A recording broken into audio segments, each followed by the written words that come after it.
आज Doubtnut app download करें। Doubtnut पर अपने सभी गणित, रसायन विज्ञान, भौतिक विज्ञान और जीव विज्ञान के डाउट्स का करो सफाया।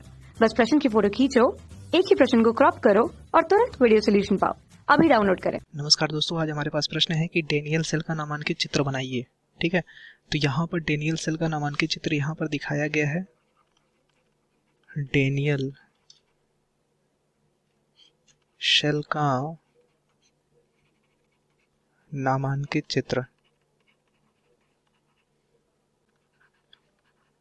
ठीक है, तो डेनियल सेल का नामांकित चित्र यहाँ पर दिखाया गया है। इसमें क्या होता है, इसमें दो बीकर लेते हैं। एक बीकर हमारा ये पूरा है, ठीक है, एक बीकर ये है, दूसरा बीकर यहाँ पर है ये। ठीक है, दो बीकर लेते हैं।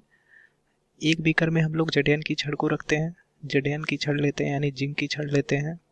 तो ये जो है हमारा जिंक की छड़ है। ठीक है, और जिंक की छड़ को हम लोग जिंक सल्फेट के विलयन में डालते हैं। तो ये हमारा जो है जिंक सल्फेट है। ठीक है, तो जडेन की छड़ को हम लोग क्या करते हैं, जिंक सल्फेट के विलयन में डालते हैं। और दूसरे बीकर में क्या करते हैं, कॉपर की छड़ लेते हैं। तो ये हमारा कॉपर की छड़ है। अब कॉपर की छड़ को हम लोग किस में डालते हैं, ये जो है हमारा कॉपर सल्फेट का विलयन, कॉपर सल्फेट का विलयन। ठीक है,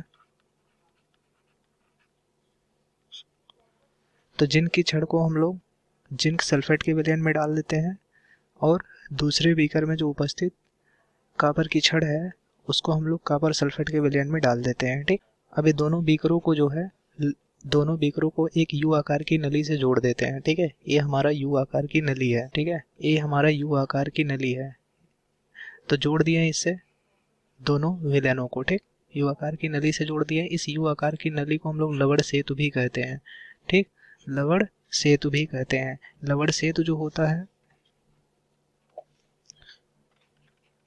लवण सेतु जड़यन SO4 तथा CuSO4, लवण सेतु जड़यन SO4 तथा CuSO4 के विलयन को आपस में जोड़े रखता है,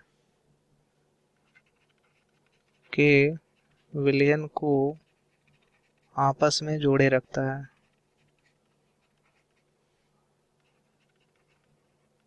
जोड़े रखता है। ठीक है, तो ये जो लवण सेतु होता है, यू आकार की नली या जड़यन SO4 ये जो है, और CuSO4 जो विलयन है, इन दोनों विलयनों को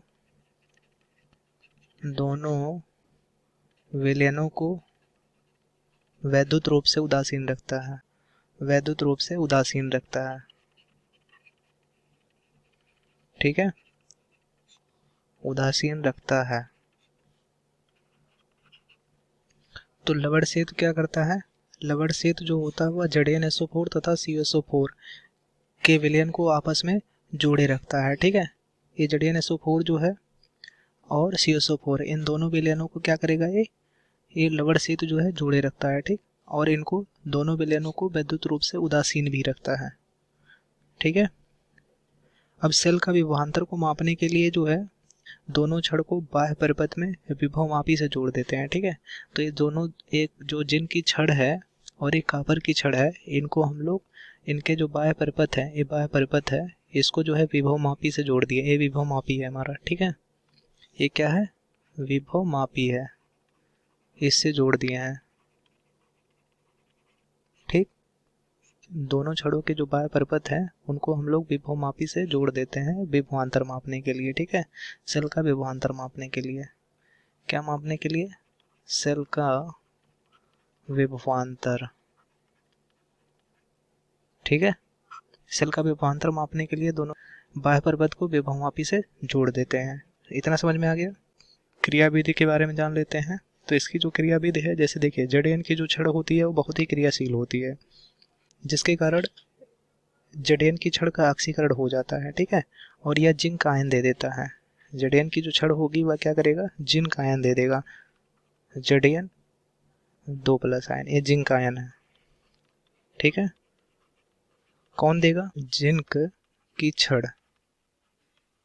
ठीक है। जिंक की छड़ जो होती है वो, जिंक जो होता है बहुत अधिक क्रियाशील होने के कारण जिंक की छड़ का ऑक्सीकरण हो जाता है, ठीक है, और यह जिंक आयन दे देता है।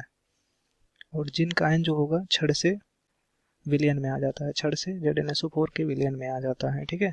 जो जिंक आयन होगा वह कहाँ पर चला जाएगा, विलयन में, ZnSO4 विलयन में चला जाता है, ठीक है।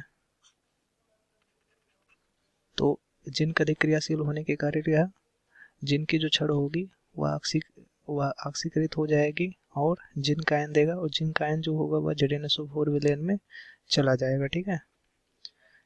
और जिंक की जो छड़ होगी वह एनोड का काम करेगी। यहाँ पर जिंक की छड़ जो होगी वह एनोड का काम करेगी, ठीक। और इसमें जो उपस्थित इलेक्ट्रॉन बचेंगे, जब जिंक जो होगा धन आयन बाहर निकल आया तो इसमें इलेक्ट्रॉन बचेंगे, तो ये इलेक्ट्रॉन क्या होंगे, ये इलेक्ट्रॉन जो होंगे बाह्य परिपथ से यहाँ से होते हुए कॉपर की छड़ में चले जाएंगे, ठीक है। यहाँ पर इलेक्ट्रॉन जो होंगे, देखिए इलेक्ट्रॉन क्या होंगे, यहाँ से होते हुए ऐसे इसमें चले आए इलेक्ट्रॉन, ठीक, कॉपर की छड़ में। अब कॉपर की छड़ में देखो, पहले इसको लिख लेते हैं, जिंक की छड़ का ऑक्सीकरण, देखो इस तरह से कुछ होगा, जड़ीयन जो होगा वह ऑक्सीकृत हो जाएगा जड़ीयन धन 2 आयन में, ऑक्सीकरण हो रहा है। तो यहाँ जिंक की छड़ जो होगी वह एनोड होगी, जिसका ऑक्सीकरण होगा वह क्या कहलाएगा, एनोड। तो यहाँ देखिए, अब इसमें कॉपर सल्फेट जो हमारा होता है, कॉपर सल्फेट के विलयन में से कॉपर आयन बाहर निकल जाता है, ठीक है। और ये जो आयन होंगे, कॉपर सल्फेट के जो आयन होंगे वो जा करके यहाँ जो कॉपर की जो छड़ है उसके पास एकत्रित हो जाएंगे, ठीक है। और एकत्रित हो करके जो यहाँ से जिंक की छड़ से जो इलेक्ट्रॉन आए हुए हैं उनसे अपचयित हो जाते हैं, ठीक है। उनसे ये क्या हो जाएंगे, अपचयित हो जाएंगे। कॉपर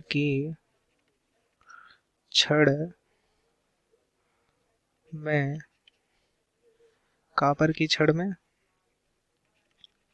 जिंक की छड़ से आए इलेक्ट्रॉन कॉपर सल्फेट के विलयन से प्राप्त कॉपर आयन से अपचयित हो जाएंगे, ठीक है, से अपचयित हो जाएंगे, अपचयित हो जाते हैं, ठीक है। तो देखिए कॉपर के विलयन से क्या निकला था, कॉपर आयन, वह क्या होगा, इलेक्ट्रॉनों से अपचयित हो जाएगा, जिनकी छड़ से प्राप्त जो इलेक्ट्रॉन आएंगे उनके द्वारा अपचयित हो जाएगा, ठीक है, और कॉपर दे देगा। तो यहाँ पर कॉपर का अपचयन हो रहा है, ठीक है। तो यहाँ से देखिए जो इलेक्ट्रॉन आएंगे, एक कॉपर आयन क्या करेंगे, इलेक्ट्रॉनों से क्रिया करके अपचयित हो जाएंगे, ठीक है। कॉपर की छड़ पर अपचयन होने के कारण यह क्या कहलाएगा, कैथोड। क्या कहलाएगा, कैथोड। क्यों, क्योंकि कॉपर की छड़ पर अपचयन का काम हो रहा है, अपचयन हो रहा है, ठीक है।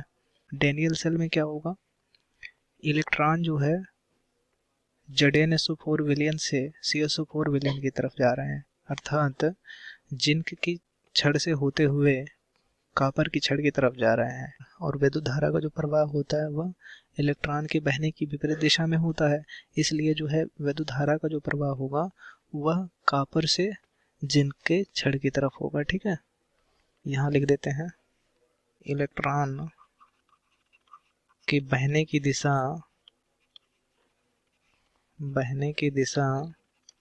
जिंक की छड़ से कॉपर की छड़ की तरफ है, ठीक है।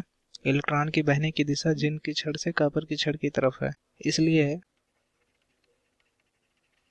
वैद्युत धारा का प्रवाह जो होगा, वैद्युत धारा का प्रवाह, इसलिए वैद्युत धारा का प्रवाह कॉपर की छड़ से जिंक की छड़ की तरफ होगा,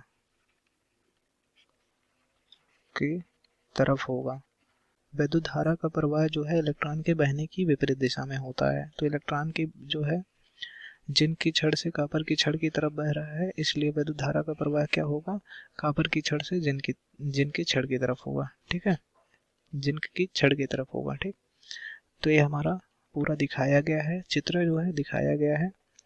तो आशा करते हैं आपको अच्छे से समझ में आ गया होगा पूरा। धन्यवाद। कक्षा 6वीं से 12वीं से लेकर नीट, IIT, JEE वो एडवांस के लेवल तक 1 करोड़ से ज्यादा छात्रों का भरोसा। आज ही डाउनलोड करें डाउटनेट ऐप या व्हाट्सएप करें अपने सारे डाउट्स 8400 400 400 पर।